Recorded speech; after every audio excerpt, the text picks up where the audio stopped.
네, 말씀 함께 보겠습니다. 저희가 이제 창세기 계속 하고 있습니다. 창세기 강의 24번째 시간이고요. 아브라함 우리 계속 살펴보고 있는데요. 오늘은 창세기 18장 전반부 이야기입니다. 우리가 함께 본문 읽었으면 좋겠습니다. 몸이 불편하지 않으시면 다 함께 일어나셔서 우리가 한 목소리로 읽었으면 좋겠습니다. 네, 함께 읽겠습니다. 시작. 여호와께서 마므레의 상수리 나무들이 있는 곳에서 아브라함에게 나타나시니라. 날이 뜨거울 때 그가 장막문에 앉아 있다가 눈을 들어 본즉 사람 셋이 맞은편에 서 있는지라. 그가 그들을 보자 곧 장막문에서 달려나가 영접하며 몸을 땅에 굽혀 이르되 내 주여 내가 주께 은혜를 입었사오면 원하건대 종을 떠나 지나가지 마시옵고 물을 조금 가져오게 하사 당신들의 발을 씻으시고 나무 아래에서 쉬소서. 내가 떡을 조금 가져오리니 당신들의 마음을 상쾌하게 하신 후에 지나가소서. 당신들이 종에게 오셨음이니이다. 그들이 이르되 네 말대로 그리하라.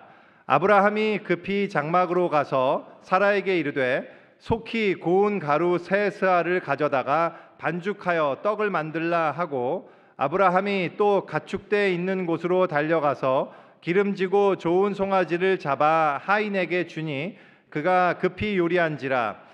아브라함이 엉긴 젖과 우유와 하인이 요리한 송아지를 가져다가 그들 앞에 차려놓고 나무 아래에 모셔 섬에 그들이 먹으니라. 그들이 아브라함에게 이르되 네 아내 사라가 어디 있느냐? 대답하되 장막에 있나이다. 그가 이르시되 내년 이맘때 내가 반드시 네게로 돌아오리니 네 아내 사라에게 아들이 있으리라 하시니 사라가 그 뒤 장막문에서 들었더라. 아브라함과 사라는 나이가 많아 늙었고 사라에게는 여성의 생리가 끊어졌는지라. 사라가 속으로 웃고 이르되 내가 노쇠하였고 내 주인도 늙었으니 내게 무슨 즐거움이 있으리요? 여호와께서 아브라함에게 이르시되 사라가 왜 웃으며 이르기를 내가 늙었거늘 어떻게 아들을 낳으리요 하느냐? 여호와께 능하지 못한 일이 있겠느냐? 기한이 이를 때 내가 네게로 돌아오리니 사라에게 아들이 있으리라. 사라가 두려워서 부인하여 이르되 내가 웃지 아니하였나이다. 이르시되 아니라 네가 웃었느니라. 그 사람들이 거기서 일어나서 소돔으로 향하고 아브라함은 그들을 전송하러 함께 나가니라. 아멘. 네, 앉아 주십시오. 그 기독교의 이제 스펙트럼에 있어서요, 저희 교회가 속해 있고 또한 지향하고 있는 방향이라고 한다면 이제 복음주의예요. 영어로는 evangelical이라고 얘기하는데, 저희 교회는 복음주의를 지향하는 교회입니다. 복음주의 교회이고, 그래서 이제 성경이 참으로 하나님의 말씀으로 믿는다라는 그 보수적인 믿음을 견지하면서도 근본주의와는 달리 세상 학문과의 소통에 열려 있고요. 또한 예수 그리스도를 본받고 그의 사랑과 희생의 삶의 모습을 따라가는 것을 우리가 지향한다는 면에 있어서는 자유주의와 소통하지만, 자유주의와 달리 그것보다 훨씬 더 중요한 우리가 믿는 핵심은 예수 그리스도의 대속적인 죽음이며 오직 예수 그리스도를 통해서만 우리는 구원을 받는다라는 믿음을 저희는 견지하는 그런 교회입니다. 우리는 복음주의 이 기독교가 가장 성경적이고 하나님 보시기에 가장 기쁜 뜻이라고 방향이라고 저희들은 그렇게 믿고 있어요. 그런데 이제 복음주의 기독교에 있어서요, 삼위일체 하나님에 대한 신앙 고백과 더불어서 이 복음주의가 지니고 있는 가장 중요한 특징 중에 하나가 있다면 그것은 개인적 회심의 필요성이라는 그러한 내용이라고 할 수 있습니다. 이걸 다른 말로 이제 하나님과의 인격적인 만남이라고 우리들이 표현하기도 하는데요.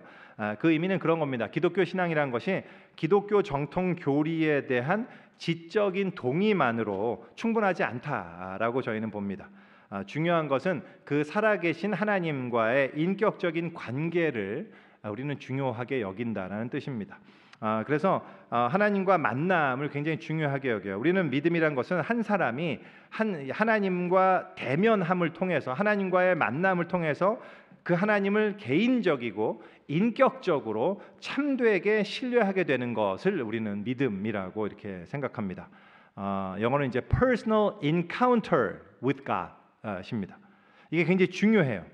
그런데 이것이 이제 많은 사람들에게 이 믿음에 있어서 어려움이자 걸림돌이 될 수 있습니다. 왜냐하면 도대체 하나님과 만난다는 게 뭐냐 하는 질문이 우리에게 들기 때문이에요. 제가 이제 여기서 하나님을 만난 분 이렇게 손을 들라 뭐 이런 걸 이렇게 조사해 볼 수도 있겠지만 그렇게 하지는 않겠습니다만 하나님을 만나셨습니까? 그런데 이게 굉장히 중요한 게요. 하나님 진짜 참 하나님을 우리가 직접적으로 대면할 수 없어요. 그건 불가능합니다. 왜냐하면 하나님은 그렇게 나타나시는 분이 아니기 때문이에요. 만약에 정말로 그렇게 하나님을 만나신 분이 있다면 그거는 좋은 게 아니라 굉장히 위험한 거예요. 왜냐하면 우리가 그렇게 하나님을 직접 대면했다는 뜻은 우리가 죽었다라는 뜻이거든요. 오직 죽은 자만이 하나님을 볼 수 있어요. 누구든지 하나님을 본 자는 죽는다고 성경이 분명하게 선언하고 있거든요. 죽어야만 가능해요. 그러니까 그렇게 하나님을 만날 수는 없단 말이죠, 우리는. 근데 그렇다면 뭔가? 어떻게 우리가 지금 있는 눈에 보이지 않는 하나님을 어떻게 우리가 우리 삶 속에서 어떻게 하는 것이 하나님을 만나는 것인가라는 우리 질문이 우리에게는 아주 중요하게 주어지게 됩니다. 성경에는 하나님을 만나고 그리고 하나님을 알고 하나님과 깊은 관계를 맺었던 많은 사람들이 등장해요. 물론 이제 신약 시대로 오면 예수님의 많은 제자들이 있었죠. 예수님을 직접 인간의 몸으로 오신 하나님이신 예수님을 직접적으로 보고 만지고 알고 교제를 하고 있었던 그런 시대였었습니다. 근데 그런 신약 시대를 일단 제쳐두고요. 그렇더라도 구약에도요, 적지 않은 사람들이 하나님의 말씀을 듣고 하나님과 깊은 관계를 맺었습니다. 퍼스널 인카운터를 했단 말이죠.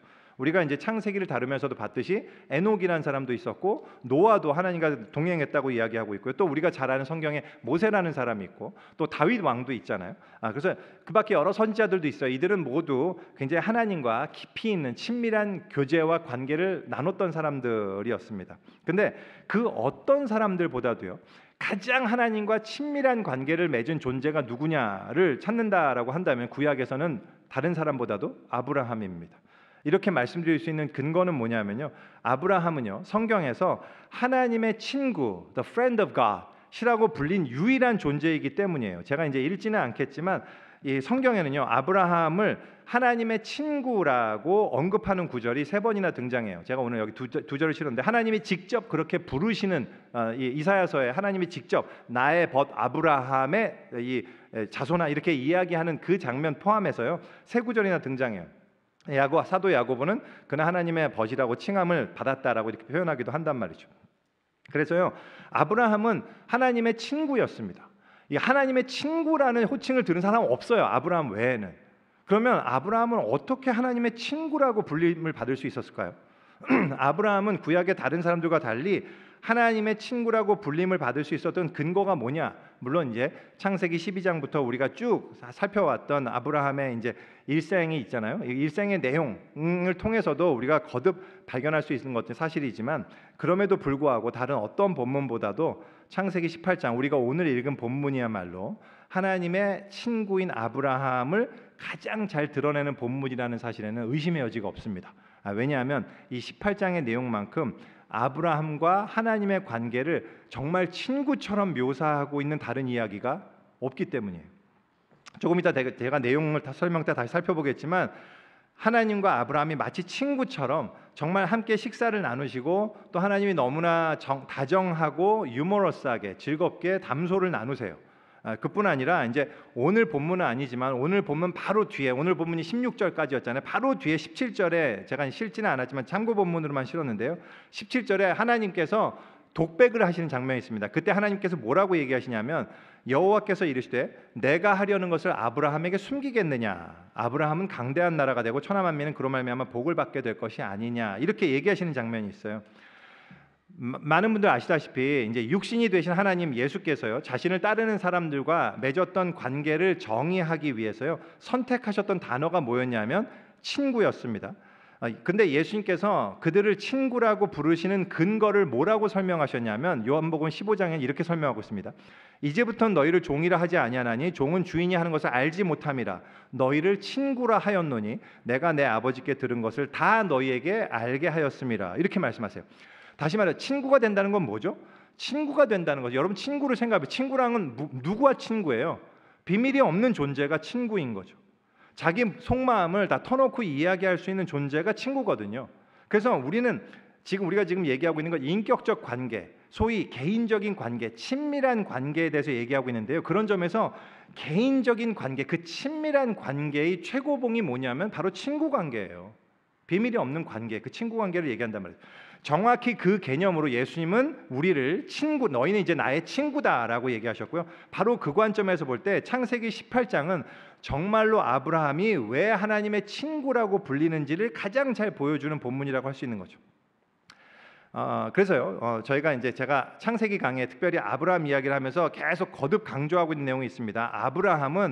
아브라함만이 하나님과의 관계 속에 독특하게 경험한 무언가들이 있지만, 하지만 그러한 아브라함은 우리의 믿음의 조상으로서, 즉 모든 신자들의 믿는 자의 모형으로서 우리 신앙에 있어서 일종의 대표적인 모델을 제시하고 있다라는 게 굉장히 중요해요. 그래서 우리는 아브라함을 보면서 그 아브라함이 경험한 것이 나에게 주어지는 하나님의 어떠한 경험을 대표로 보여준다는 사실을 여러분들 잊지 않아야 됩니다. 그래서 그런 점에서 오늘 본문에 하나님과 아브라함이 친구처럼 깊은 인격적 관계를 나누는 이 모습은 하나님과의 관계를 맺는다는 것이 무엇을 의미하는가에 있어서 그것을 이해하는 데 있어서 굉장히 중요한 단서가 된단 말이죠. 그래서요, 오늘 이야기를 통해서요, 하나님과 인격적 만남을 가진다는 것이 어떻게 이루어지며 그 만남의 결과가 무엇인지 그거를 우리가 좀 같이 생각해 봤으면 좋겠습니다. 그리고 무엇보다도 오늘 본문을 함께 나누면서요, 여러분이 바로 이 하나님과 의미 있는 만남을 가지게 될 수 있기를 소망합니다. 먼저 간단히 다시 한번 내용을 설명드리면 이렇습니다. 오늘 본문은 일단 아브라함이 자기의 동네에 온 이 나그네 3명을 대접하는 그런 장면으로 시작이 돼요. 그래서 마물의 상수리 나무들이 있는 곳이라고 표현하는데요. 이 마물의 상수리 나무들이 있는 곳은 어디냐면 하나님께 아브라함이 애굽에 갔다 와서 처음 정착하면서 하나님께 예배를 드렸던 헤브론은 지역에 있는 자기 집을 의미합니다. 다시 말해서 지금 아브라함은 자기 집에 있어요.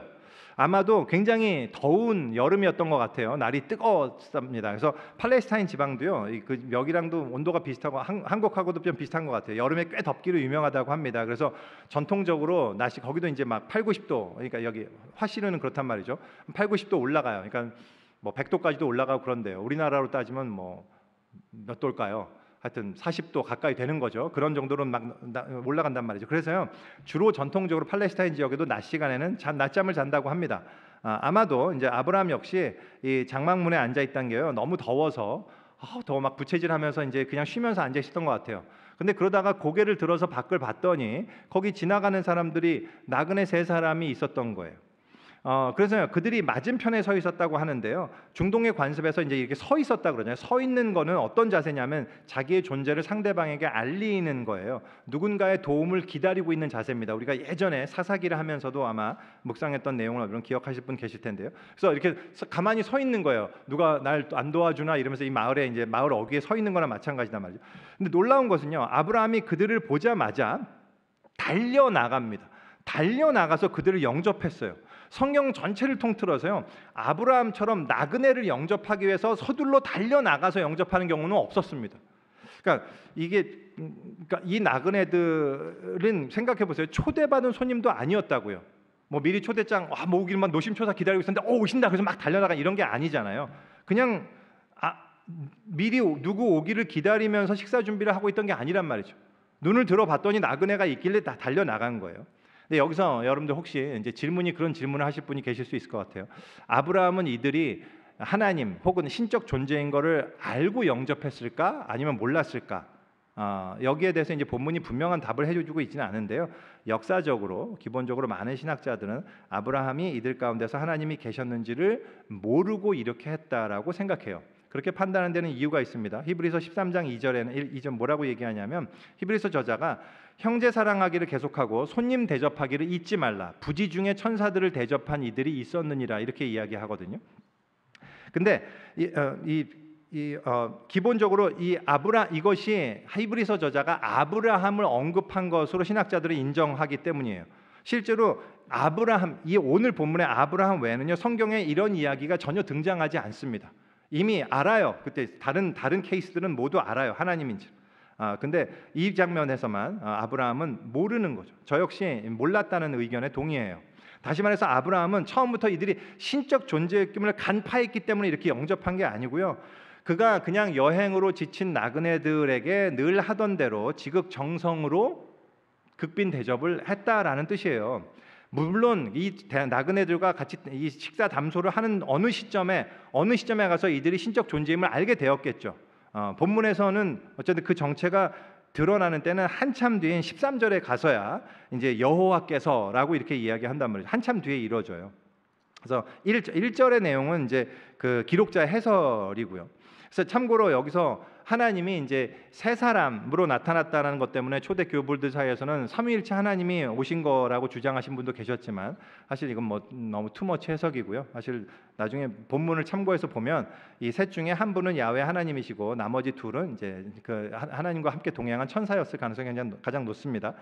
좌우간 아브라함이요, 이 나그네들을 아주 극진히 대접해요.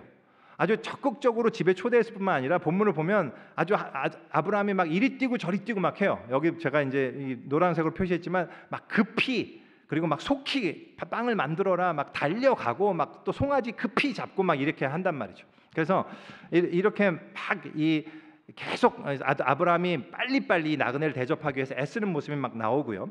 그래서 한마디로 그들이 시장하지 않도록 어떻게든 좋은 음식으로 대접하려는 의지가 굉장히 잘 보이죠. 그리고 그 양도 장난이 아니에요. 거기 안에 사라에게 이제 고운 가루 세 스아를 가져다가 빵 만들어라 이렇게 얘기하잖아요. 여러분 그 세 스아 할 때 그 스아 있잖아요. 영어로 세아인데요. 이 세아 한 세아가요 8리터예요. 8리터. 리터 아시죠? 그 우리 1.5리터 페트병 아시잖아요. 이제 그런 걸 계산해 보면 8리터, 이게 그걸로 그럼 세 스아는 몇 리터? 24리터예요. 이걸로 16병입니다. 한 이걸로 20병 되는 밀가루가 꽈득 차 있다 생각해서 그걸 다 밀가루 부어갖고 그걸 빵을 여러분이 참 빵을 안 만들어 보셔갖고 이게 모르는구나. 이게 이스트를 넣으면요 요만한 밀가루 요만큼 쓰잖아요. 이만한 빵이 나와요. 근데 지금 페트병 20개 넣었다니까요. 이게 세 사람 지금 이렇게 초대가 아니라 대접하는데 세스아를 엄청난 양이에요. 지금 사라는 죽어난 거죠. 지금 그러니까 이 빵 굽느라고. 그러니까 이럽니다. 지금. 그래서 게다가는 또 가축 있는 대로 달려가서는요 아주 기름지고 좋은 송아지를 잡아요. 그냥 지나가는 나그네들인데 그냥 염소 새끼 한 마리만 잡아도 되거든요. 그것도 염소 새끼도 큰 대접이에요. 저기 예전에 저희들 그 네팔 선교 가신 분들 다 아시잖아요. 그때 네팔 선교 가서 처갈이라는 마을을 갔었는데 그 마을 전체 사람 다 모아놓고 잔치를 하는데 염소 한 마리 잡았다니까요. 염소 한 마리 잡았는데 다 배불리 먹었어요. 정말 맛있게 막 그걸 커리에 해갖고 만들었는데, 그래서 염소 새끼 한 마리도 충분해요. 근데 그 정도가 아니라 막 송아지를 잡았대요. 이건 정말 비교할 수 없는 극진한 대접입니다. 그래서 아브라함이 이제 이 엉긴 젖과 이거는 이제 요거트 아니면 크림치즈 같은 거고요. 우유, 막 스테이크, 막 갓 구워낸 갈릭 난 이런 것들을 이제 잔뜩 차려서 지금 이제 대접하고 있는 겁니다. 진수성찬이죠. 근데 그뿐이 아니에요. 이제 8절에 보면요. 여기에 그들 앞에 차려놓고 나무 아래에 모셔 섬에 그들이 먹으니라 이렇게 얘기합니다. 이게 무슨 말인지 좀 이해가 안 될 수 있는데요. 모셔 섬에란 말은 뭐냐면 아브라함이 같이 앉아서 식사한 게 아니라 손님들이 식사하는 동안에 옆에서 서서 시종 들었다는 얘기입니다. 영어로는 He stood by them under the tree while they ate 이렇게 표현하고 있단 말이죠. 이렇게 아시죠? 이렇게 수건 걸어두고 뭐 물 혹시 더 드릴까요? 뭐 이런 거 있잖아요. 포도주 모자르십니까? 뭐 이거 지금 했다는 얘기예요. 그래서 정말 이 나그네 대접의 정말 최고봉이죠. 아브라함이 이렇게 했던 거예요. 실제로 이런 대접을 받으면서 이 세 분은 시장하셨나 봐요. 너무 즐겁게 잘 드셨습니다. 이렇게 잘 드시고 난 후에 이 손님들이 갑자기 얘기를 하는 거예요. 네 아내 사라가 어디 있느냐? 이 손님들이 아브라함에 대해서 전혀 아내에 대해서 아브라함이 얘기한 적도 없는데 갑자기 사라의 이름을 언급하면서 얘기한 건지, 아니면 뭐 대화에는 생략되어 있지만 뭐 여러 가지 오가는 얘기 중에 아브라함이 뭐 아내 이름은 사라고 뭐 이런 얘기 했는데 근데 뭐 아내분은 지금 어디 계신 거예요?라고 이렇게 얘기한 건지는 잘 모르겠습니다. 정확한 모르겠지만 좌우간 사라는 지금 장막에 있었어요. 왜? 외간 손님들과 식사할 때 여인이 왔다 갔다 하는 게 예의가 아니라고 생각했을 가능성이 높습니다. 그래서 텐트 안에 안 보이게 지금 있었던 거거든요. 물론 소리는 다 들리죠. 텐트는 가까이 있었을 거니까. 그래서 사라는 틀림없이 무슨 손님들이 무슨 얘기하나, 우리 아브라함 남편과 무슨 얘기하나 굉장히 궁금하기도 했을 것 같아요. 그래서 안 보이게 아마 귀를 기울이고 담소를 듣고 있었겠죠. 그런데 그 손님 중에 한 분이 그런 얘기를 하는 거예요. 내년 이맘때 내가 다시 올 텐데 아내 사라에게 아들이 있을 겁니다. 이렇게 얘기하는 거예요. 이 얘기를 듣는 순간 우리 지난주에도 아브라함이 웃었던 것처럼 갑자기 사라도 웃음이 나옵니다. 그래서 속으로 웃어요. 사라가 속으로 웃는데 지난 시간에 아브라함의 웃음과 굉장히 같은 웃음이죠. 그죠? 역시 아내와 남편은 일심동체, 부창부수죠. 그래서 아브라함도 웃고 사라도 웃습니다. 뭐 내용이 싫은 건 아니지만 너무나 터무니없는 말이 안 되는 내용이니까요. 아브라함은 99세고 사라는 89세. 자기 이미 생리가 끊긴 지 오래고 갱년기도 한참 지나서 지금 이 아내는 임신 자체가 불가능한 상황이란 말이죠. 근데 내년에 아들이 있을 거라고 하니까 이게 얼마나 황당한 이야기예요. 정말 웃음밖에 안 나오죠. 그래서 웃습니다. 그러자 그 손님들 중 한 분인 하나님께서 아브라함에게 이야기합니다. 아니, 사라가 웃으면서 그런 일은 불가능하다면서 믿지를 않네. 근데 하나님께 불가능한 일이 있겠느냐? 그러시면서 다시 한번 말씀하세요. 이제 때가 되면 내가 다시 돌아올 건데 그때 사라에게 아들이 있을 거야. 이렇게 얘기하세요. 그때 사라가 그 순간 사라가 텐트 밖으로 얼른 나오면서 얘기했는지 아니면 여전히 텐트 안에서 목소리만 들렸는지 정확히 모르겠습니다만 좌우간 혹시라도 손님이 불쾌했을 것 같아갖고 이야기합니다. 저 안 웃었습니다. 저 안 웃었어요. 그랬더니 하나님이 말씀하세요. 아니야, 너 웃었어. 이렇게 얘기하는 장면입니다. 그렇게 이제 식사를 마치시고 떠나시는 그런 장면입니다. 자, 아브라함의 가족과 하나님이 함께 식사를 교제를 나누시는 이런 장면인데요. 어떤 면으로는 굉장히 심각하면서도 중요한 내용을 담고 있으면서도 굉장히 정겹게 느껴지는 아주 다정한 대화의 장면이에요. 이게 오늘 본문입니다. 오늘 이 장면을 통해서요, 아까도 말씀드렸던 것처럼 하나님을 만난다는 것이 무엇인가에 대해서 우리는 굉장히 몇 가지 중요한 레슨을 우리가 좀 발견할 수 있습니다. 일단 하나님을 만난다는 것에 있어서요, 하나님이 사람의 모습으로 오셨다는 사실을 우리가 주목할 필요가 좀 있습니다. 하나님은 아브라함의 친구로서 친구를 만나기 위해서 신방 오셨어요. 그런데 그 신방 오신 모습이 아브라함에게 미리 꿈에서 나타나서 막 내가 갈게, 언제 뭐월 모시에 갈 거야 이런 게 아니고요. 그 모습이 낯선 나그네의 모습으로 오셨다라는 사실이에요. 그리고 아브라함은 낯선 나그네를 극진히 대접하면서 도중에 그가 내가 지금 하나님을 대접하고 있다는 사실을 알게 되었고, 그렇게 하나님을 만나게 되고 그 하나님이 자기를 위해서 내려오신 것을 깨닫게 되었다라는 것이 중요한 사실이에요. 이와 같이 지금도 하나님은 우리에게 신방을 오세요. 그런데 어떤 모습으로 오시냐 하면 내가 눈치채기 어려운 평범한 사람의 모습으로 오신다는 사실입니다. 지금도 여러분들 생각해 보세요. 여러분들이 하나님을 만났던 경험 혹은 만났다는 사람의 간증을 들어서 그 내용을 기억해 보시라고요. 우리가 하나님을 인격적으로 만나는 것을 경험하는 때는요, 많은 경우 사람을 통해서입니다. 그 사람이 무슨 특별히 신성을 지니거나 그래서가 아니고요, 하나님께서 사람을 통해서 자기를 드러내시기 때문이란 말이죠.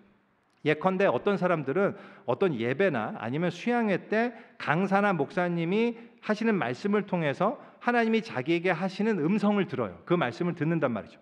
또 어떤 누군가는 어떤 사람이 하는 간증을 통해서 하나님을 만나기도 하죠. 어떤 사람은 어떤 환경 속에서 누군가가 그냥 지나가는 어떤 제3자가 어떤 해주는 말을 통해서 하나님의 음성을 듣게 되기도 한단 말이죠. 그래서 어떤 사람과의 만남을 통해서 우리는 하나님이 주시는 말씀을 듣기도 하고 어떤 확신을 얻게 되기도 하고 하나님이 주시는 깊은 위로를 경험하게 되기도 하고 아니면 어떤 도전과 큰 찔림을 받게 되기도 한단 말이에요.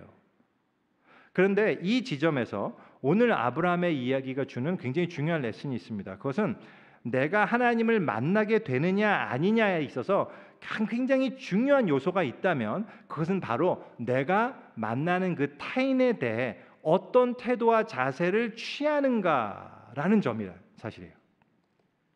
사실 이 창세기 18장 오늘 본문의 내용은요, 그냥 독립적인 본문이 아니라 바로 뒤에 창세기 19장에 등장하는 소돔 사람들의 나그네에 대한 태도와 극명히 대조되는 방식으로 기술되어 있는 본문이에요. 그래서 아브라함의 모습과 반대로 소돔 사람들 역시 똑같이 그 동일한 사람들을 낯선 나그네를 만났었단 말이죠. 근데 그들에 대해서 어떻게 그들이 반응하고 있느냐 하면요, 창세기 19장 4절과 5절 이렇게 기록하고 있습니다. 그들이 눕기 전에, 여기서 그들은 그 천사들이에요. 눕기 전에 그 성 사람 곧 소돔 백성들이 노소를 막론하고 원근에서 다 모여 그 집을 애워싸고 롯을 부르고 그에게 이르되 오늘 밤에 네게 온 사람들이 어디 있느냐 이끌어내라 우리가 그들을 상관하리라. 여기서 상관하겠다는 얘기는 동성연애에 대한 그 행위를 이야기하기도 하고 폭력과 어쨌든 해코지에 관한 얘기를 하는 겁니다. 근데 이 네게 온 사람들, 아브라함이 만난 세 사람 중에 두 사람이었거든요. 그들은 소위 아브라함이 만난 사람과 동일한 사람들이었단 말이죠. 그런데 소돔 사람들은 그들을 대접하는 것은 고사하고 그들을 자기의 욕정을 채우기 위한 대상으로 보고 완력으로 그들을 괴롭히려고 시도하고 있는 거예요. 아니, 아브라함이 만난 사람과 똑같은 사람들이라니까요. 아브라함은 그들을 통해서 하나님을 만났어요. 근데 소돔 사람들은 전혀 만나질 못했습니다. 이게 어떤 차이가 있는 거란 말이죠. 그들이 하나님을 만나지 못했던 이유가 뭘까요? 뭐가 문제였을까요? 가장 핵심적인 차이가 있다면 뭐냐면 그들이 가지고 있는 타인에 대한 자세, 타인에 대한 시각이 근본적으로 아브라함의 시각과 달랐다라는 점이죠. 그들에게 있어서 타인이란 존재는 철저히 자기의 유익이라는 기준, 그리고 힘이라는 기준에 의해서 판단되는 대상이었단 말입니다. 다시 말해서 이 소돔 사람들에게 있어서 타인이는 자기와 동일한 인간, 어떤 사랑받고 존중받아야 되는 동일한 인간, 고귀한 존재 이런 개념이 아니었고요.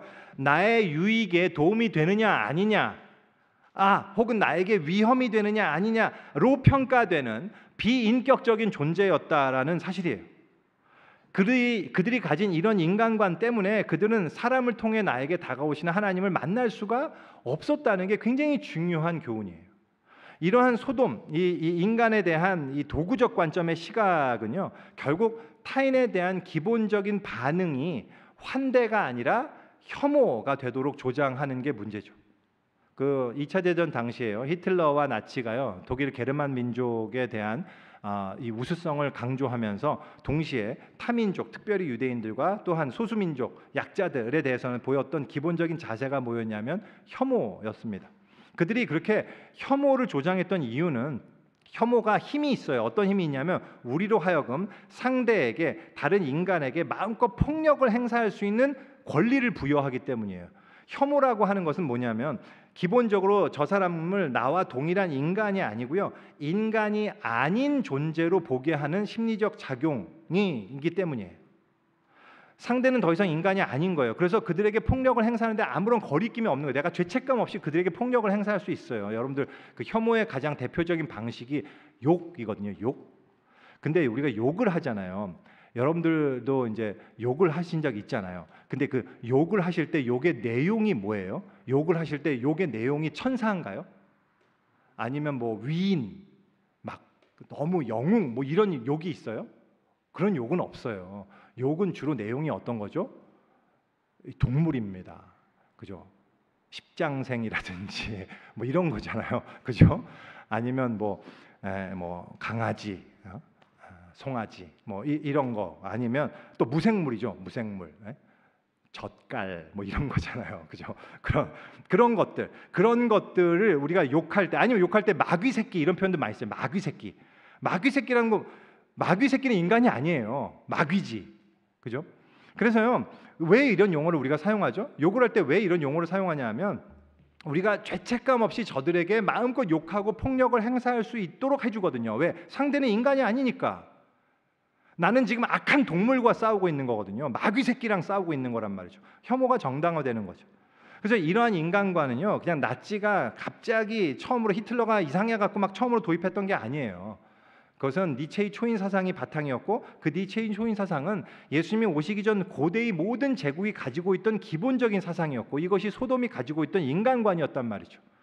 역사적으로 이러한 인간관을 근본적으로 바꾼 사건이 바로 예수님의 십자가 사건이었어요. 예수님 사건이었단 말이에요. 제가 여러 번 강조드리는데요, 우리가 지금은 너무나 당연하다고 생각하는 인간의 존엄성, 인권, 평등, 약자에 대한 배려, 사랑의 우월성, 이런 가치는요, 절대로, 여러분 오해하시면 안 되는 게, 제가 여러 번 강조드리냐, 우리 인간에게서 나온 게 아니라니까요. 인간의 고유한 본성에서 나온, 인간이 개화되면서 르네상스와 인문주의를 통해 갖고 나왔던 새로운 사상이 아니에요. 절대 아니라고요. 인간 안에는 그런 개념이 없어요. 인간이 가지고 있는 근본적 인간관은 이 소돔의 인간관이란 말입니다. 그게 제국의 인간관이었어요. 여러분들, 이 사실을, 이거는 제가, 기독교인들이 우기는 게 아니에요. 학문적 결과란 말입니다. 그거 아세요? 기독교를 제외한 어떤 종교에서도요, 인간의 계급을 인정한다니까요. 인간의 계급을, 불교, 힌두교, 이슬람, 심지어 유대교 역시 인간의 가치에 있어서 인간의 가치가 차이가 있다고 생각한단 말입니다. 그게 모든 인간관이에요. 그게 이유가 있단 말이에요. 우리 근원적인 인간관이 우리에게 내재된 인간관, 그거고, 타락한 인간의 인간관이 그거였단 말입니다. 그런데 그런 걸 깨부수고 종과 자유자, 유대인과 이방인, 남자와 여자의 모든 벽을 허물고 모두가 하나님의 자녀로서의 고귀한 가치를 지닌다라고 선언했던 사건이 예수님의 십자가 사건이란 말이죠. 지극히 강하고 높고 고귀한 하나님이 지극히 약하고 낮고 천하고 추한 인간을 위해서, 그를 사랑하셔서 그를 위해 이 땅에 오시고 그를 위해 죽으셨다는 말도 안 되는 헛소리를 믿지 않는 한, 모든 인간이 동일하게 고귀한 가치를 지니다는 그런 가치관을 가지는 건 불가능하단 말이죠. 예수님이 드러내신 참 하나님의 인간관, 기독교적 인간관이, 예수님이 마지막 심판을 비유로 말씀하시면서 그 비유로 하셨던 그 말씀에 굉장히 잘 드러나 있는데요. 예수님이 이런 말씀하셨어요. 최후 심판 때 심판하시는 왕이 그들에게 심판받는 사람들이 이야기해요. 아니, 우리가 언제 왕 당신을 대접하고 언제 우리가 대우하고 언제 만났었습니까?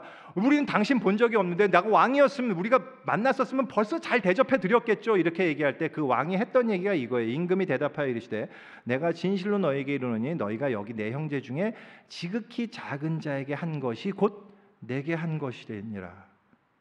이게 예수님의 인간관이었어요. 예수님은 사랑할 수 없는 자들, 혐오의 대상들을 사랑하셨단 말이죠. 그래서 예수님이 우리에게 보여주시고자 가르치신 그 인간관에, 인간에 대한 기본적인 자세가 있다면 뭐냐면 바로 그것이 환대였단 말이죠. 이 하나님의 환대로 인해서 우리는 지금 내가 맞이하는 저 사람이 하나님이 너무나도 사랑하시고 받으시고 환대하시는 고귀한 존재이며 고결한 하나님의 자녀다라는 사실을 인정할 수 있게 됐단 말이죠. 이것이 기독교적 인간관이고, 지금은 많은 나라들이, 많은 사람들이 그냥 인간의 내재된 인간관이라고 착각하고 알고 있는 그것이 사실상 예수님의 십자가와 기독교에서 출발했다는 사실을 우리는 잊어서는 안 돼요. 이건 굉장히 중요한 사실입니다. 바로 이것이 지금 우리가 본문에서 보는 아브라함이 나그네에 대해서 가졌던 태도란 말이죠.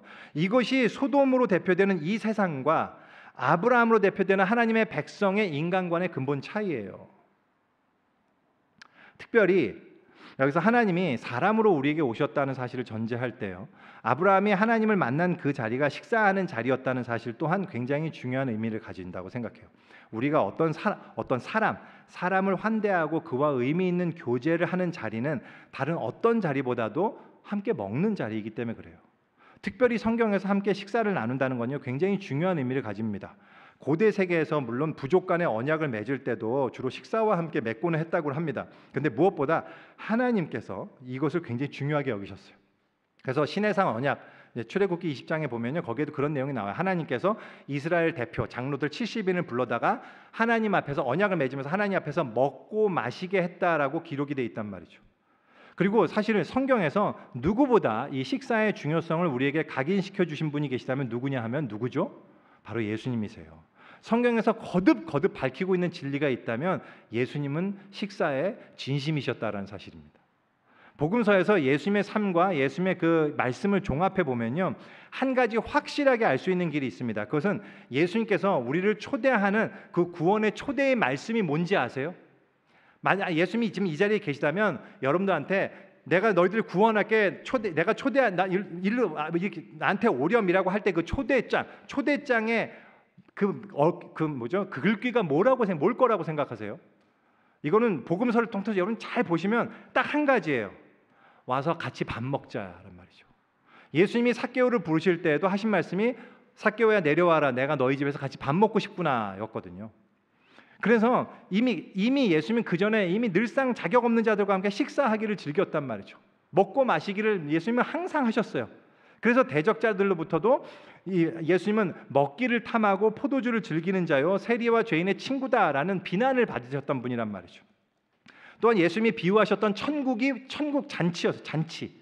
그래서 구원이란 것은 함께 먹고 마시며 기쁨을 나누는 자리임을 우리에게 아주 분명히 예수님은 보여주셨어요. 그리고 무엇보다도 예수님께서 십자가로 가시기 전날 밤 나를 기억하라고, 자기를 기억하는 가장 중요한 방법으로 우리에게 주신 그 역사, 우리에게 남겨주신 명하신 방식이 뭐예요? 바로 먹고 마시는 식사였단 말이죠. 그래서 기독교에 있어서 이 식사교제는요 아주 특별한 중요성을 지닐 뿐만 아니라 우리가 하나님의 백성이라는 가장 중요한 표지 중에 하나란 말이에요. 또한 그뿐만 아니라 우리가 이 나그네를 환대하고 형제들을 사랑하는 방식으로서 함께 식사를 나누는 이거는요 그냥 그 예수님이 남겨주신 그것 때문에 중요할 뿐만 아니라 이것이 하나님을 만나는 중요한 통로가 된다고 예수님이 직접 말씀해 주세요. 뭐라고 말씀하셨냐면 너희를 영접하는 자는 나를 영접하는 것이요 나를 영접하는 자는 나를 보내신 이를 영접하는 것이니라. 예수님이 직접 해주신 말씀이에요. 실제로 우리가 서로 성도를 대접하고 함께 식사를 나누는 것은요 인간의 교제가 아니고 하나님을 대접하는 하나님과의 교제라는 사실을 꼭 기억하셔야 돼요. 아브라함은 지금 나그네를 대접하는 상황 가운데 하나님을 만나게 됐습니다. 그래서 우리 주님께서 아주 평범한 방식으로 우리와 함께 먹고 마시는 자리를 통해서 평범하게 찾아오시기 때문에요. 우리가 언제든 그 주님을 맞이할 준비가 되어 있지 않으면 우리는 어쩌면 눈앞에 계신 그분을 놓치게 될 수 있단 말이죠. 근데 문제는 이거예요. 우리는 어느 누구도 내가 만나는 이 사람들 중에 누가 정말로 사람의 모습으로 오신 하나님인지 미리 알지 못한다는 게 우리의 문제예요. 그래서 우리는 미리 준비할 수는 없어요. 불가능해요. 할 수 있는 방법은 딱 하나밖에 없습니다. 우리가 준비할 수 있는 유일한 방법은 어떤 사람이 오든지 누구를 만나든지 그가 사람으로 오신 주님인 것처럼 대우하고 그 사람을 통해서 하나님이 당신을 드러낼 수 있음을 기대하고 또한 그를 환대하고 대접하고 그와 함께 먹고 마심으로써 교제하는 것, 그것을 내가 계속 나의 삶 속에서 해나가는 것, 그 길밖에는 답이 없어요. 그래서 하나님의 백성, 이 구원의 공동체는 환대 공동체요, 식탁 공동체라는 사실을 우리가 다시 한번 꼭 기억했으면 좋겠어요. 특별히 이제 저희가 소그룹도 새로 시작되는데요. 우리 교회가 중요하게 여기는 핵심 가치 중에 하나가 함께 떡을 떼는 것이었다는 사실을 우리가 잊지 않았으면 좋겠습니다. 우리가 이제 이러한 새학기 소그룹 하면서요. 소그룹 안에서 또 소그룹 밖에서도 이런 환대와 식탁 교제가 굉장히 많이 일어날 수 있었으면 좋겠다는 생각을 해봅니다. 물론 이제 저도 잘 알아요. 여러분들 이런 일들을 저는 이제 강압적으로 무리하게 의무적으로 하는 방식을 이렇게 선호하지 않습니다. 그래서 그런 거보다 그리고 사실 누군가를 대접한다는 것은 누군가의 희생이 꼭 동반되잖아요. 누구의 희생이죠? 주로 이제 자매들의 희생이에요. 오늘 본문에서도 사라가 엄청 고생하잖아요. 그래서 본문에서 보면 아브라함은 막 폰만 잡고요, 수건만 들고 있고, 뭐 이러고만 있고요. 사라는 막 그냥 지금 막 난리야 지금 막 이러잖아요. 지금 이렇듯이 주로 자매들이 고생합니다. 참 쉽지 않아요. 그래서 또 그런 게 있죠. 어떤 사람은 원래부터 이런 대접을 너무 좋아하고 또 잘하시는 분이 있고요. 어떤 분들은 이게 탤런트가 좀 부족한 분이 있어요. 체력도 다르고. 그래서 저는 이런 능력의 차이가 영성의 차이라고 생각하지 않습니다. 그러니까 어떤 분은 제가 보기엔 어떤 분은 불자였어도 늘 다른 사람들 대접하고 막 이런 거 잘하시는 분들이 있어요.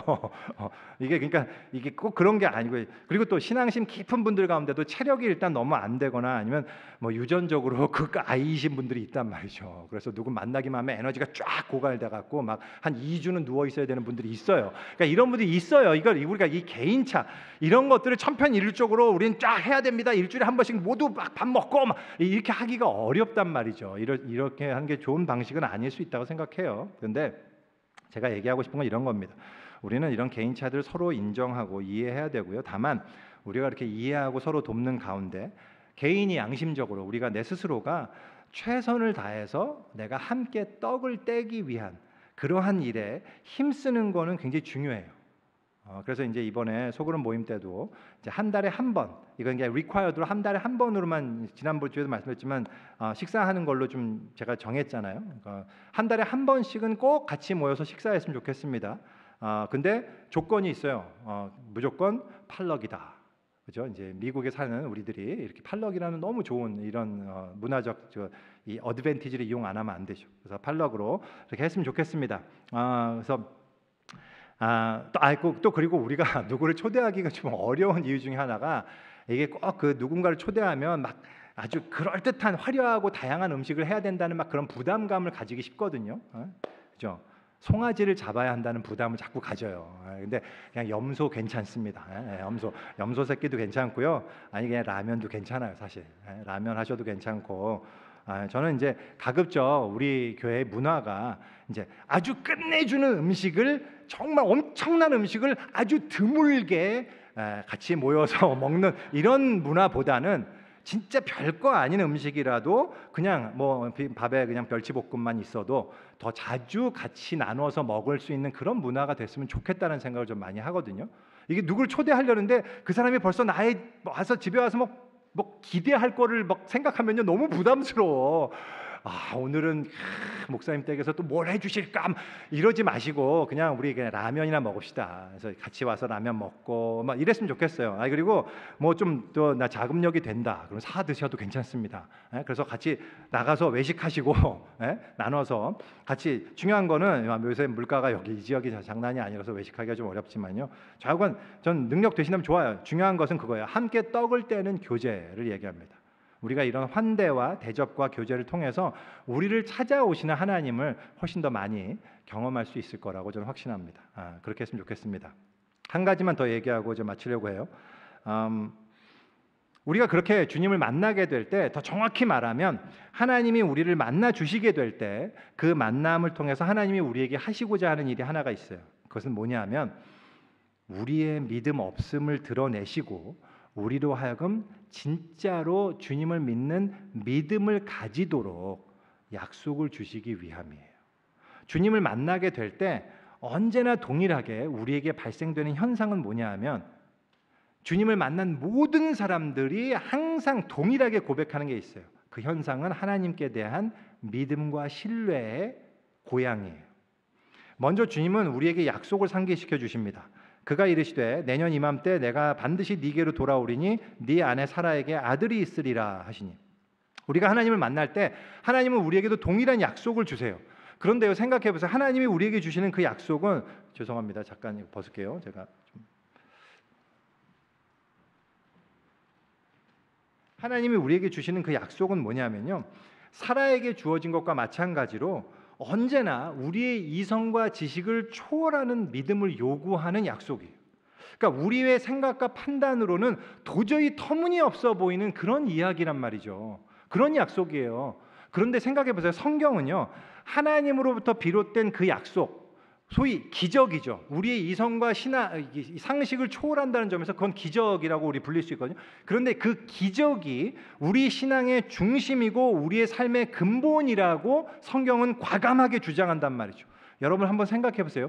기독교가 복음이자 참된 진리이고 우리가 믿어야 할 핵심적인 사실이라고 얘기하면서 제시하는 그 내용을 한번 생각해 보시라고요. 이것이야말로 참된 복음입니다라고 제시하는 그 내용을 한번 생각해 보시라고요. 한번 그걸 가만히 들어보세요. 하나같이 우리의 지식과 이성으로는 받아들이기 어려운 것, 기적들일 뿐이에요. 생각해 보세요. 기독교는 전능하신 하나님이 이 하늘과 땅, 모든 우주와 별들과 모든 만물을 창조하셨다라고 이야기합니다. 또한 그 하나님께서 육신을 입고 이 땅에 오셨다라고 이야기해요. 근데 그 하나님이 이 땅에 오실 때 남자를 알지 못하는 동정녀의 몸에 잉태되어서 태어나셨다라고 주장해요. 또한 그분이 이 땅에서 수많은 병자를 고치시고 귀신을 쫓아내시고 보리떡 5개와 물고기 2마리로 5,000명을 먹이셨으며 물 위를 걸으셨고 죽은 자를 다시 살리셨다라고 주장한단 말이죠.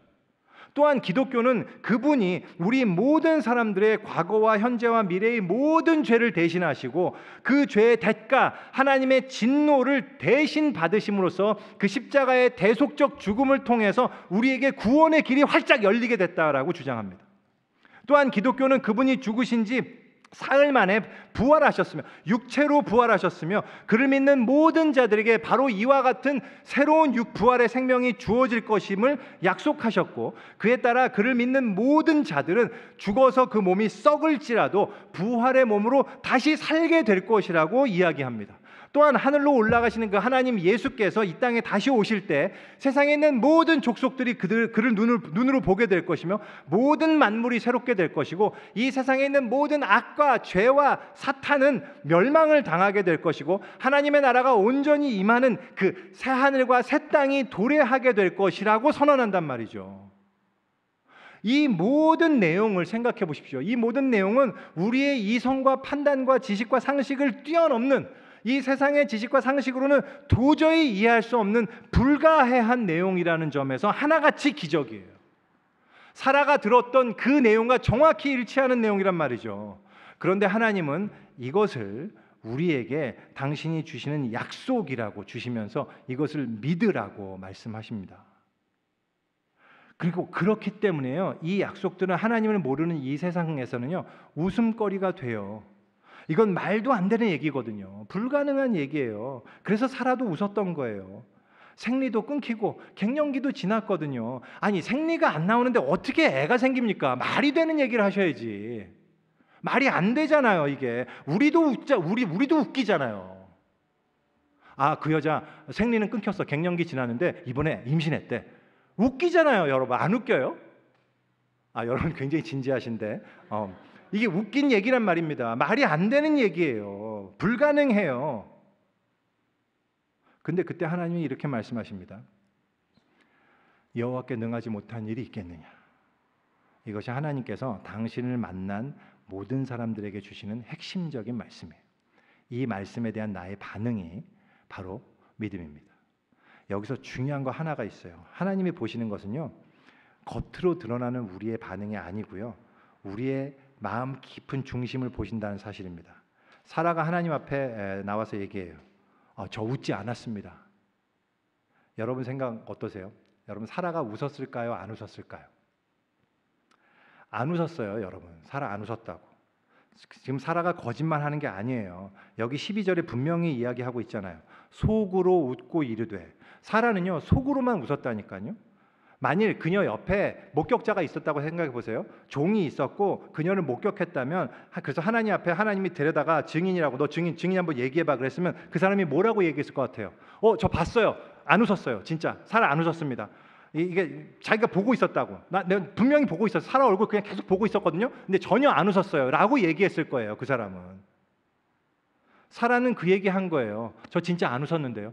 하나님 저 안 웃었어요. 근데 하나님이 웃었다고 그러니까 두렵기도 하고 괜히 억울하기도 하고, 그래서 말씀 드리는 거잖아요. 하나님 저 안 웃었는데요. 근데 하나님 뭐라 그러세요? 아니야, 너 웃었어. 이 말씀이 뭘까요? 이 말씀은 사라의 깊은 중심을 다 보고 계시는 주님이 하시는 말씀이에요. 하나님은 다 알고 계셨어요. 비록 겉으로는 전혀 웃지 않았지만 속으로 그녀가 웃고 있었다는 사실을 알았다 하셨다는 말이에요. 그녀는 안 믿었어요. 우리가 이게 내가 믿음 없는 것처럼 인정되는 게 싫어서, 내가 믿음 없는 사람처럼 보이기가 싫어서 실제 믿음이 없는데도 믿음 있는 것처럼 보이고 싶어하는 게 우리 속성이에요. 그래서 하나님이 나의 믿음 없음을 드러내 보이실 때요, 우리에게서 나오는 반응은 뭐냐면 부정, 거부인 거죠. denial. 그래서 근데요, 하나님은 우리의 깊은 생각을 꿰뚫고 계십니다. 그리고는 그걸 알려주시는 거예요. 아니야, 너 웃었다. 하나님이 우리의 생각을 지적하시는 목적은 우리에게 망신을 주시려 하시거나 아니면 우리가 거짓말하는 게 괘씸해서가 아니란 말이죠. 우리로 하여금 깨닫고 돌이키기를 원하시기 때문이에요. 그로 말미암아 진짜 하나님이 나를 알고 계시고 그 하나님을 내가 믿기를 하나님이 원하시기 때문이란 말이죠. 여러분들 그런 경험 있으신가요?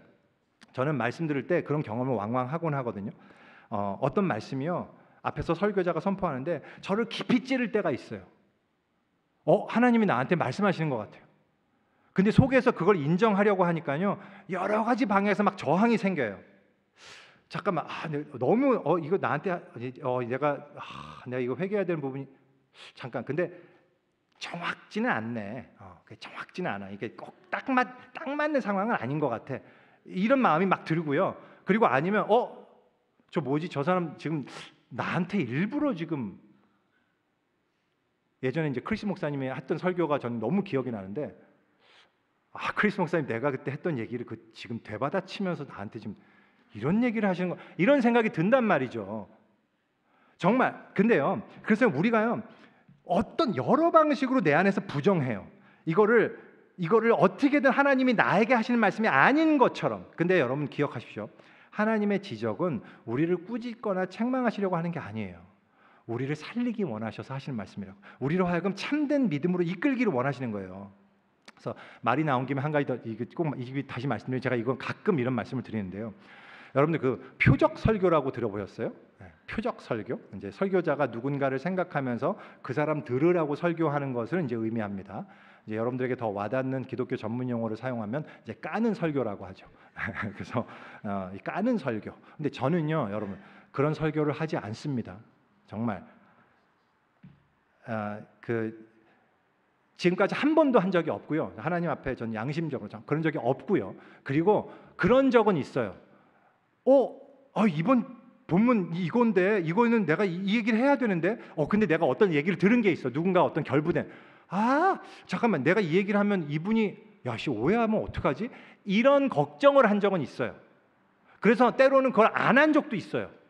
근데 그런 정도로 저는 안 해요. 전 표적 설교를 저는 사실은 그거는 설교자가 해서는 안 된다고 생각하고요. 범죄라고 저는 생각해요. 좋지 않다고 생각합니다. 그래서 안 한단 말이죠. 근데 제가 왜 이 말씀을 드리냐면 목적이 있어요. 지금 저를 디펜스하려고 드리는 것도 아니고요. 저는 이런 사람입니다. 이런 설교자입니다. 자랑하려는 게 아니고요. 제가 이 말씀을 드리는 이유는요. 만약에 제가 전하는 설교를 들으면서 혹시 어떤 때 여러분이 저거 혹시 목사님이 내 사정을 뭘 알고는 나 들으라고 하는 얘기 아니야? 라는 생각이 혹시라도 드신다면 그렇다면 그때는 꼭 한 번쯤 생각해 보셔야 돼요. 정말로 하나님이 여러분의 심령에 말씀하고 계실 가능성이 상당히 높다라는 사실을 꼭 아셔야 됩니다. 왜냐하면 다시 말씀드리지만 저는 타겟 설교를 하지 않기 때문이에요. 저는 그런 설교 안 한다니까요. 절대로 안 해요. 좀 믿어주세요. 믿어주세요. 정말 안 한다면.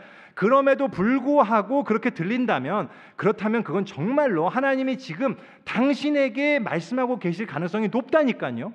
그러면 여러분 그 음성에 반응하십시오. 그 주님의 지적은 여러분을 위해서 하시는 말씀이에요. 여러분을 살리기 위한 것이란 말이죠. 하나님의 격려란 말입니다. 이 말씀 이후에 사라에 대해서 기록하고 있지 않지만 생리도 끊기고 90세가 된 자기가 정말로 아들을 낳을 것이라는 하나님의 약속을 사라가 믿었을까요? 안 믿었을까요? 히브리서 기자가 이렇게 기록하고 있습니다. 믿음으로 사라 자신도 나이가 많아 단산하였다. 자기 출산할 수 있는 그게 끊어졌다는 얘기예요. 잉태할 수 있는 힘을 얻었으니 이는 약속하신 이를 미쁘신 줄 알았습니다. 사라가 믿었어요. 히브리서 기자가 이렇게 얘기하는 것도 그 증거지만 무엇보다도 그녀가 정말로 아들을 낳았다는 게 그 증거입니다. 그것을 믿었기 때문에 아브라함과 함께 그 노년에 잠자리를 했을 거 아니에요. 그렇기 때문에 아이가 잉태됐던 거죠. 하나님은 이와 같이 아브라함과 사라의 믿음을 고양시켜 주시기 위해서 그들을 찾아오셨단 말이죠. 그리고 그들을 만나 주심으로 하나님은 그들의 믿음을 살리시고 그들은 하나님을 정말로 믿게 됐어요. 이것이 하나님을 만난 결과란 말입니다. 그리고 그들의 믿음, 그들이 믿게 된 바, 그 하나님 아브라함의 믿음을 사도 바울은 이렇게 기술하고 있어요. 기록된 바 내가 너를 많은 민족의 조상으로 세웠다 하심과 같으니 그가 믿은 바 하나님은 죽은 자를 살리시며 없는 것을 있는 것으로 부르시는 이시니라. 할렐루야. 여러분, 하나님은 죽은 자를 살리시며 없는 것을 있는 것으로 부르시는 분이십니다. 할렐루야. 믿으십니까? 이걸 여러분 믿으십니까? 이 일로 인해서 아브라함은, 그리고 사라는 하나님과 그의 약속에 대한 깊은 신뢰와 믿음을 가지게 되었을 거라고 저는 확신해요. 바로 이 하나님을 믿게 되었단 말이죠. 많은 분들 다 아시다시피, 제가 어떻게 그걸 알 수 있느냐? 아시다시피 창세기 이제 나중에 22장 가면요, 아브라함에게 하나님이 이삭을, 네 독자 이삭을 바치라는 명령에 아브라함이 금방 순종하는 장면이 있습니다. 아브라함은 정말 말도 안 되는 초인적인 믿음을 발휘해요. 말이 안 돼요. 그 100세에 난 아들을 죽이라고 하시는데 그냥 데리고 가요. 거기에 별로 아브라함이 저항했거나 고뇌했거나 막 문을 발로 차거나 뭐 집어 던졌다는 표현이 하나도 없어요. 그냥 오케이 하고 난 다음에 가요. 아들 데리고 갑니다. 여러분들, 근데요, 어떻게 그렇게 할 수 있었을까요? 어떻게 아브라함이 그런 믿음을 가질 수 있었을 것 같아요? 저는 그렇게 생각해요. 만일 오늘의 본문에 이 사건이 없었다면, 이게 없었어도, 그러니까 이삭이 그냥 자연적으로 아브라함에게 100세에 주어졌어도 아브라함이 이삭을 바치는 하나님 말씀에 그렇게 순종할 수 있었을까요? 저는 아니라고 봅니다. 물론 가능성이 뭐 없지는 않지만 저는 아마도 아니었을 거라고 봐요. 그런데 아브라함이 이렇게 담대하게 실제로 이삭을 갖다 바치라는 거기에 저항 없이 쉽게 순종할 수 있었던 이유는요, 뭐냐면 그가 정말로 하나님을 믿었기 때문이란 말이죠. 어떻게 그렇게 믿게 됐어요? 바로 이 사건이거든요. 그는 경험했거든요. 너무나 확신할 수 있는 증거가 그에게 주어졌어요. 그게 바로 이삭의 탄생이었단 말이죠. 이삭은 불가능한 상황에서 하나님의 약속으로 태어났어요. 하나님이 말씀하셨고 그걸 믿었고 그대로 태어났단 말이죠. 이걸 경험하는 아브라함은 분명한 확신이 있었을 거예요.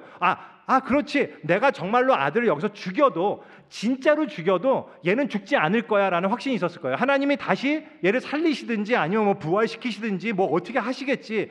왜? 하나님은 그렇게 하실 수 있는 능력이 있으시고 하나님은 그런 분이시니까 라는 확신이 반드시 있었을 거란 말입니다. 실제로 이 아브라함의 이 경험은요, 이 믿음에 엄청난 영향을 끼쳤을 것이 분명해요. 아브라함이 믿음의 거장으로 성장할 수 있었던 이유가요, 바로 이 하나님과의 만남을 통해 그의 믿음이 실제적인 믿음으로 성장할 수 있었기 때문이란 말이죠. 이것을 우리는 하나님과의 인격적인 만남이라고 이야기합니다. 우리들 역시 이런 하나님과의 만남이 있기를 간절히 소원합니다. 우리 모든 예배자들이 이러한 주님과의 인격적인 교제를 거듭 경험하게 되기를 간절히 바랍니다.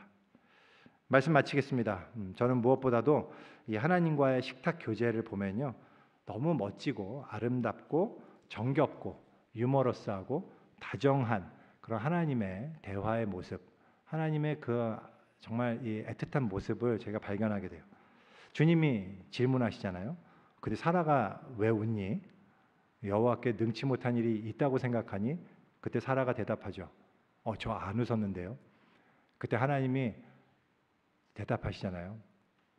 아니야, 너 웃었어. 저는 하나님이 틀림없이 웃으시면서 얘기했을 거라고 생각해요. 아니야, 너 웃었어. 사랑이 담긴 이 주님의 이 말씀이 우리에게도 들릴 수 있으면 좋겠습니다. 이 예배의 자리도 주님과의 교제의 자리입니다. 이 시간 하나님은 우리에게도 질문하세요. 여호와께 능하지 못한 일이 있겠느냐? 우리들이 주님과의 만남을 통해서 참으로 주님은 죽은 자를 살리시며 없는 것을 있는 것으로 부르시는 분이심을, 우리 그것을 믿는 믿음이 더욱더 강건해질 수 있기를 소원합니다. 어쩌면 지금 주님께서 그 심령에 이렇게 말씀하시는 분이 계실지도 모르겠어요. 아니야, 너 웃었어. 기도하겠습니다.